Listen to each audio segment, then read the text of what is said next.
কথা বললাম সময় টিভি সাংবাদিক স্যার গাজীপুরে। আচ্ছা ঠিক কথা হইছে সবাই স্যার ওই বিষয় না স্যার অন্য হ্যাঁ মোটরসাইকেল চুরি আমার স্যার আমার নিজের মোটরসাইকেল স্যার 5 মিনিটের ব্যবধানে স্যার আমার নিজের বাসার সামনে থেকে স্যার উদা হয়ে গেছে।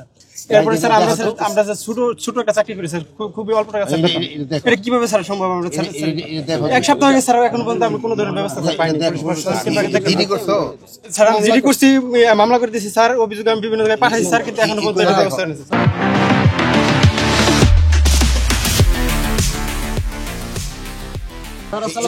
সর্বশেষ স্যার এটা স্যার আপনার কাছে অবগত করা স্যার আমাদের কোনো উপায় না স্যার। স্যার আসসালামু আলাইকুম স্যার আমি জাহিদুল ইসলাম স্যার এখানে আচ্ছা মামলা এটা মামলা এইভাবে তাড়াতাড়ি এটা উদ্ধার করো স্যার আমার একটা স্যার আমার চুরি না স্যার স্যার এটা ডিএমপিতে নিয়ে গেছে স্যার এই যে তোমারটা মোটরসাইকেল উদ্ধার করে আমাদের জানাইছে আমার এটা স্যার ওয়ার্কশপে স্যার কিনছি ইয়ে থেকে এখন এই জন্য দেয় না স্যার আমার অকশনে কিন্তু চুরি চুরির জায়গা না এটার মধ্যে ভাই আমি সময় টিভিতে গাজীপুরে কাজ করি, গাজীপুরের একজন সংবাদকর্মী। গত এক সপ্তাহ আগে আমার নিজের বাসার নিচ থেকে আমার মোটরসাইকেল চুরি, পালসার মোটরসাইকেল চুরি হয়েছে 150 সিসি সিঙ্গেল ডিস্ক গাড়ি। তো এরপর থেকে আমি বিভিন্নভাবে প্রশাসনের সাথে যোগাযোগ করেছি, প্রশাসনে অভিযোগ দিছি, থানায় জিডি করছি, মামলা পর্যন্ত করছি, কিন্তু এক সপ্তাহ হয়ে গেছে এখনো পর্যন্ত প্রশাসনের পক্ষ থেকে আমি কোনো ধরনের সদুত্তর পাই নাই কিংবা কোনো ধরনের ব্যবস্থা দেখি নাই। তাদের যে একটা তৎপরতা থাকার কথা সেই তৎপরতা আমি দেখি নাই।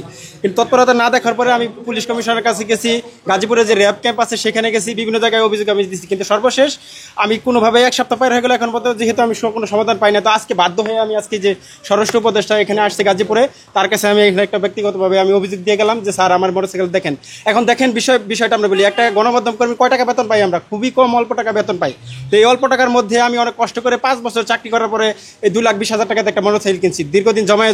তো এই মোটরসাইকেলটা যদি এইভাবে চুরি হয়ে যায় আমার নিজের বাসার সামনে থেকে 5 মিনিটের মধ্যে যদি চুরি হয়ে যায়, তাহলে এখানে আমরা কারা নিরাপদ? এখানে আর কারা নিরাপদ? আমরা খুব গণমাধ্যম কর্মীদের মোটরসাইকেল চুরি হয়ে যাচ্ছে এবং টার্গেট করে মোটরসাইকেলটা চুরি করা হয়েছে। আমি যে এলাকায় থাকি গাজীপুরের উত্তর ছায়াবিথি এলাকায়, এই এলাকায় টার্গেট করে মোটরসাইকেল চুরি করা হয়েছে, কারণ আমি প্রতিদিন মোটরসাইকেল ওখানে রাখি, প্রতিদিন ওইখানে রাখি। তারা হয়তো নির্দিষ্ট কোনো ইয়ে ছিল। মাননীয় স্বরাষ্ট্র উপদেষ্টার কাছে আজকে আমি এখানে অভিযোগ করছি, তাকে আমি সরাসরি বলছি এবং স্যার বলছে যে মানে এখানে সে এটা উদ্ধারের তৎপরতা করবে এবং গাজীপুরের যে জিএমপি কমিশনার আছে তাকে সে একটা দায়িত্ব দিচ্ছে যে এটা উদ্ধার করে মাননীয় স্বরাষ্ট্র উপদেষ্টাকে জানানো হয়।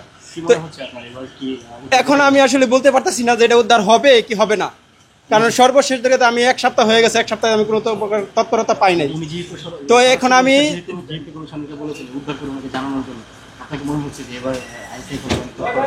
এইবার আমার কাছে মনে হয় যে যদি স্বরাষ্ট্র উপদেষ্টা যেহেতু গাজীপুরের কমিশনার মহোদয়কে বলছে, তো আমার কাছে মনে হয় যে এখন এটা একটা সমাধান হতে পারে কিংবা তারা তৎপরতা হতে পারে। তবে এখন পর্যন্ত আমি কোনো তৎপরতা না পাওয়াতে আমি সর্বশেষ হয়ে আমি এখানে স্বরাষ্ট্র উপদেষ্টা অভিযোগ করছি। আমার নাম মোহাম্মদ জুনায়েদ রুবেল রানা, আমি গাজীপুরের সময় টেলিভিশনের চিত্র সাংবাদিক হিসাবে গাজীপুরে কর্মরত আছি।